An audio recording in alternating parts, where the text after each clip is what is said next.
আসসালামু আলাইকুম। আসলে এই চৌকাঠের এই ৬টা চৌকাঠ ছিল। ৬টা চৌকাঠ করতে আপনার হলো এই ডিজাইনটা করতে আমি ৭,০০০ টাকা নিয়েছি। ৭,০০০ টাকা কি কম হয়েছে না বেশি হয়েছে? আমার টাইলস মিস্ত্রি যারা ভাই আছে তারা একটু কমেন্ট করে জানাবেন তো আসলে বেশি হয়ে গেছে না কম হয়েছে? আসলে ডিজাইনিং কাজ তো ওইভাবে তেমন একটা করা হয় না। এই লোকটা আসলে মোবাইলেতে দেখে অনলাইনতে মানে নেটেতে দেখে আমারে কইছে এই ডিজাইনটা করে দিতে হবে কয় টাকা? আমি আন্দাজে তারে চাইলাম ৮,০০০, সেক্ষেত্রে আমার ৭,০০০ টাকা দিছে।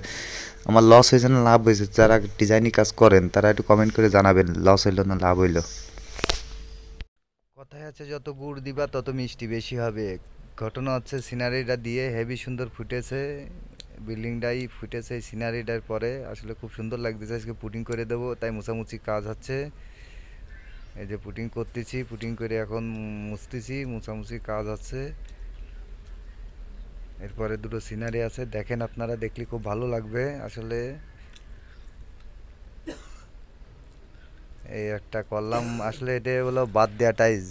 আপনার সব বাদ দেওয়া টাইলস আসলে বিল্ডিংয়ে যেসব বাদ দেওয়া দুই এক পিস করে থাইকে যায় না, সেই ক্ষেত্রে আপনার হলো এখন কি করা, মালিক মহাজনের আবদার থাকে আমার এই টাইলসগুলো লাগাই দিয়ে যাও। তাই সামনে একটা গ্রামগঞ্জে তো আসলে নাক বারান্দা বলে এটা, নাক বারান্দার একটা বারান্দায় এই ফ্লোর রয়েছে, তার কাছে বাদ দেওয়া টাইলস দিয়ে আমার এইটুকু করে দাও। তা যে মিশামি টাইলসগুলো পাতা দিতে চাইলাম, তা মনে করলাম না, এটা ডিজাইন করে দিয়ে একটু সময় বেশি লাগলো, কি করার, এখন একটা ডিজাইন মতন করে দিলাম। তা ডিজাইন করে দেওয়ার পর নিজের কাছেও খুব ভালো লাগতেছে, দেখলাম একটু সময় লাগলেও আসলে সময় লাগবে, সেই মজুরি তো আসলে দেয় না মালিক মহাজন, না যে একটু ডিজাইন মিজাইন করে দেবো। ওই যে টাকা রেট সেই টাকার মধ্যেই চালায় দেয়, এই কারণে ডিজাইন করতে ভালো লাগে না। তারপরে কেন জানি লাস্টের দিন কাজ করেছি, দেখলাম ওস্টিস টালি একটু দিক ডিজাইন করে, আর কি করার, কিছু করার নেই। দিলাম একটা ডিজাইন করে কোনো রকম পাতায় পুতোয় দিয়ে, দেওয়ার পরে নিজের কাছে আসলে খুব ভালো লাগতেছে, হেভি সুন্দর লাগতো, ফাইন ফাইন। এক নানির কাজ ছিল, যা হোক নানি এই ডিজাইনটা করে দেওয়ার কারণে নানি আমাকে বিরিয়ানি খাওয়াইলো, খুব ভালো লাগলো। আমার কাশেম মামু খাইয়ে খুব আর কি তৃপ্তি পাইছে। ডিজাইনটা করে দিছে বলে আমাকে খুব সুন্দর করে আপ্যায়ন করে গরুর গোশটায় বিরিয়ানি দিয়ে খাওয়াইলো, যে বাদ দিয়া টাইস দিয়ে সোনারা তোমরা এত সুন্দর করে করে দিছাও, তার কারণে বিরিয়ানিগুলো খাও। এই কাজটুকুর কোনো ডিমান্ড রাখিনি, ফ্রি ফ্রি করে দিছি। যা হোক, ভালো লাগলে আর কি, মালিক মহাজনের যদি ভালো লাগে সেই ক্ষেত্রে আমরা কিছু কাজ এমনিও করে দিই। যা হোক, এই সিনারি কাজটা আমরা এমনিতেই করে বাবু।